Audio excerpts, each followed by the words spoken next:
ಆಕಾಶವಾಣಿ ಪ್ರದೇಶ ಸಮಾಚಾರ ಓದುತ್ತಿರುವವರು ವಿವೇಕಾದಿತ್ಯ ಕನಿಯಾಲ. ರಾಜ್ಯ ವಿಧಾನಮಂಡಲದ ಉಭಯ ಸದನಗಳಲ್ಲಿ ಇಂದಿನಿಂದ 2026-27 ಬಜೆಟ್ ಚರ್ಚೆಗಳು ಇನ್ನು ಕೆಲವೇ ಕ್ಷಣಗಳಲ್ಲಿ ಆರಂಭಗೊಳ್ಳಲಿವೆ. ಮುಖ್ಯಮಂತ್ರಿ ಸಿದ್ದರಾಮಯ್ಯ ಅವರು ಪ್ರಸಕ್ತ ಸಾಲಿನ ಆಯವ್ಯಯವನ್ನು ಕಳೆದ ಶುಕ್ರವಾರ ಮಂಡಿಸಿದ್ದು, ತಮ್ಮ ದಾಖಲೆಯ 17ನೇ ಬಜೆಟ್ ಸಮತೋಲನದಿಂದ ಕೂಡಿದ್ದು ರಾಜ್ಯದ ಅಭಿವೃದ್ಧಿ ದೃಷ್ಟಿಯಿಂದ ಪೂರಕವಾಗಿದೆ ಎಂದಿದ್ದಾರೆ. ವಿಧಾನ ಪರಿಷತ್ ಕಲಾಪ ಆರಂಭಕ್ಕೂ ಮುನ್ನ ಇತ್ತೀಚೆಗೆ ಅಗಲಿದ ಹಿರಿಯ ಪತ್ರಕರ್ತ, ಮಾಜಿ ಪರಿಷತ್ ಸದಸ್ಯ ಪಿ. ರಾಮಯ್ಯ ಹಾಗೂ ಬೈಂದೂರು ಕ್ಷೇತ್ರದ ಮಾಜಿ ಶಾಸಕ ಅಪ್ಪಣ್ಣ ಹೆಗಡೆ ಅವರಿಗೆ ಸಂತಾಪ ಸೂಚಿಸಲಾಯಿತು. ಈ ತಿಂಗಳ 27ರವರೆಗೆ ರಜಾ ದಿನಗಳನ್ನು ಹೊರತುಪಡಿಸಿ ಉಭಯ ಸದನಗಳ ಕಲಾಪಗಳು ಮುಂದುವರಿಯಲಿವೆ.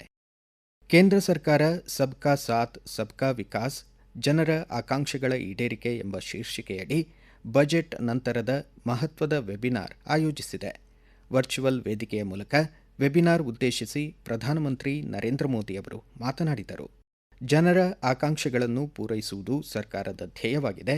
ಇದರ ಸಾಕ್ಷಾತ್ಕಾರಕ್ಕಾಗಿ ಶಿಕ್ಷಣ, ಕೌಶಲ, ಪ್ರವಾಸೋದ್ಯಮ, ಆರೋಗ್ಯ, ಕ್ರೀಡೆ, ಸಂಸ್ಕೃತಿ ಮೊದಲಾದ ಕ್ಷೇತ್ರಗಳ ಮಹತ್ವಪೂರ್ಣ ವಿಚಾರಗಳ ಬಗ್ಗೆ ವೆಬಿನಾರ್ ಮೂಲಕ ಚರ್ಚೆಗಳು ನಡೆಯಲಿವೆ.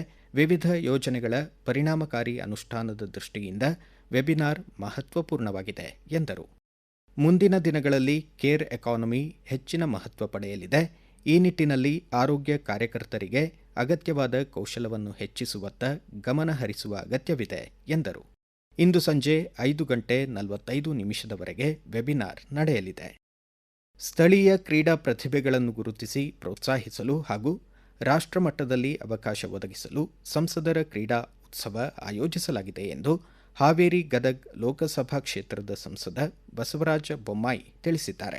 ಹಾವೇರಿ ಜಿಲ್ಲೆ ಹಿರೇಕೆರೂರು ತಾಲೂಕು ರಟ್ಟಿಹಳ್ಳಿಯಲ್ಲಿ ಸಂಸದರ ಕ್ರೀಡಾ ಉತ್ಸವಕ್ಕೆ ಚಾಲನೆ ನೀಡಿ ಮಾತನಾಡಿದರು.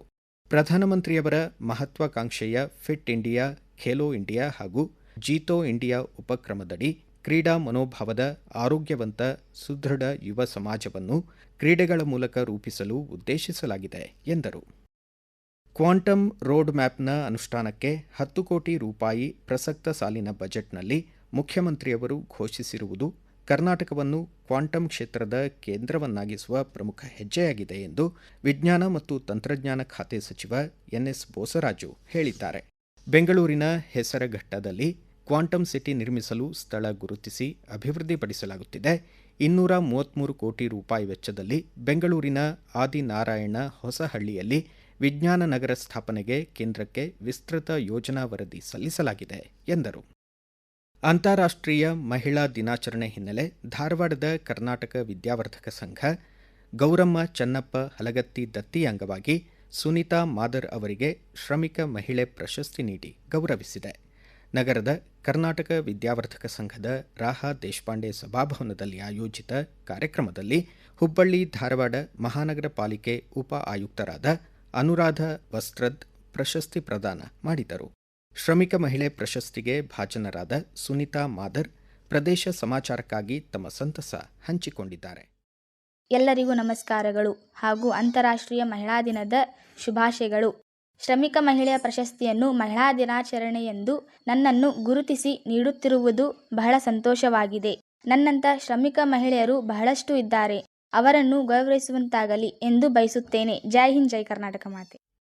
ಹಿಂದೂಸ್ತಾನಿ ಗಾಯಕ ಧಾರವಾಡದ ಮೃತ್ಯುಂಜಯ್ ಶೆಟ್ಟರ್, ಬಾಗಲಕೋಟೆಯ ರವೀಂದ್ರ ಸೊರಗಾವಿ, ಹಾರ್ಮೋನಿಯಂ ಕಲಾವಿದ ಗದಗ್ನ ಪಂಚಾಕ್ಷರಿ ಅಣ್ಣಿಗೇರಿ, ತಬಲವಾದಕ ಬೀದರ್ನ ವಿಠ್ಠಲ ಪೂಜಾರಿ ರಾಜ್ಯ ಸಂಗೀತ ನೃತ್ಯ ಅಕಾಡೆಮಿಯ 2025-26ನೇ ಸಾಲಿನ ವಾರ್ಷಿಕ ಪ್ರಶಸ್ತಿಗೆ ಭಾಜನರಾಗಿದ್ದಾರೆ. ಅಕಾಡೆಮಿ ಅಧ್ಯಕ್ಷೆ ಶುಭಾ ಧನಂಜಯ್ ಬೆಂಗಳೂರಿನಲ್ಲಿ ಮಾಹಿತಿ ನೀಡಿ, ಕೊಪ್ಪಳ ಜಿಲ್ಲೆ ಗಂಗಾವತಿಯ ಕೊಟ್ಟೂರೇಶ್ವರ ಸಂಗೀತ ವಿದ್ಯಾಲಯ ವಾರ್ಷಿಕ ಪ್ರಶಸ್ತಿಗೆ ಆಯ್ಕೆಯಾಗಿದೆ ಎಂದರು.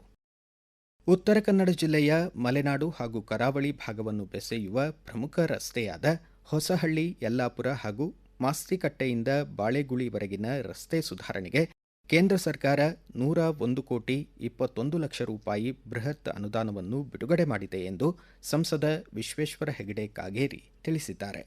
ಇಲ್ಲಿಗೆ ಪ್ರದೇಶ ಸಮಾಚಾರ ಮುಕ್ತಾಯವಾಯಿತು. ನಮ್ಮ ಮುಂದಿನ ರಾಷ್ಟ್ರೀಯ ವಾರ್ತಾ ಪ್ರಸಾರ ಮಧ್ಯಾಹ್ನ 1:10 ನಿಮಿಷಕ್ಕೆ.